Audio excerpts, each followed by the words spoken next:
भारत में करेंसी नोटों को छापने का काम भारत की रिजर्व बैंक के जिम्मे है। 1 रुपए के नोट को छोड़कर सभी नोटों पर आरबीआई के गवर्नर के हस्ताक्षर होते हैं।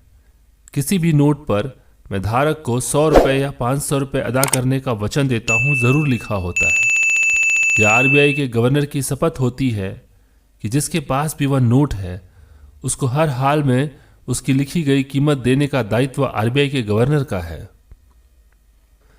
भारत का केंद्रीय बैंक भारतीय रिजर्व बैंक है, जो कि 1 रुपए के नोट को छोड़कर सभी मूल्य वर्ग के नोटों की छपाई करता है।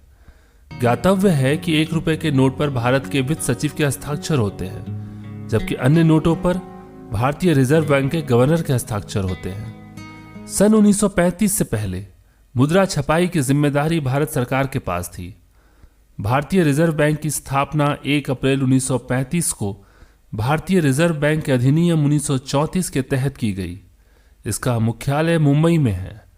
भारतीय रिजर्व बैंक को भारतीय रिजर्व बैंक के अधिनियम 1934 के आधार पर मुद्रा प्रबंधन की भूमिका प्रदान की गई थी। भारतीय रिजर्व बैंक अधिनियम की धारा 22 रिजर्व बैंक को नोट जारी करने का अधिकार देती है। भारत में नोटों की छपाई का काम न्यूनतम आरक्षित प्रणाली मिनिमम रिजर्व सिस्टम के आधार पर किया जाता है। यह प्रणाली भारत में 1957 से लागू है। इसके अनुसार रिजर्व बैंक को यह अधिकार है कि वह आरबीआई के फंड में कम से कम 200 करोड़ रुपए के मूल्य की संपत्ति अपने पास हर समय रखे।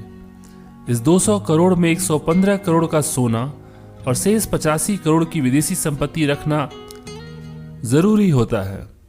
इतनी संपत्ति रखने के बाद आरबीआई देश की जरूरत के हिसाब से कितनी भी बड़ी मात्रा में नोट छाप सकती है, हालांकि उसे सरकार से अनुमति लेनी होती है। आरबीआई 200 करोड़ की संपत्ति इसलिए रखता है ताकि नोट पर रिजर्व बैंक के गवर्नर की शपथ मैं धारक को इतने इतने रुपए अदा करने का वचन देता हूं को निभाया जा सके। किसी भी विशेष परिस्थिति जैसे गृह युद्ध, विश्व युद्ध या कोई भयानक प्राकृतिक आपदा, मंदी या अत्यधिक महंगाई इत्यादि में भी आरबीआई को डिफॉल्टर घोषित नहीं किया जा सकता। अर्थात जिसके हाथ में भी वो शपथ वाला नोट होगा उसको उतना भुगतान करने का दायित्व आरबीआई का है। इसी कारण यदि कोई व्यक्ति किसी सही नोट को लेने से इनकार करता है तो इसका सीधा यह मतलब है कि वो आरबीआई के गवर्नर अर्थात सरकार के प्रतिनिधि की आज्ञा को नहीं मान रहा है, अर्थात कानून तोड़ रहा है। इसलिए उसके खिलाफ कानूनी कार्रवाई की जाएगी।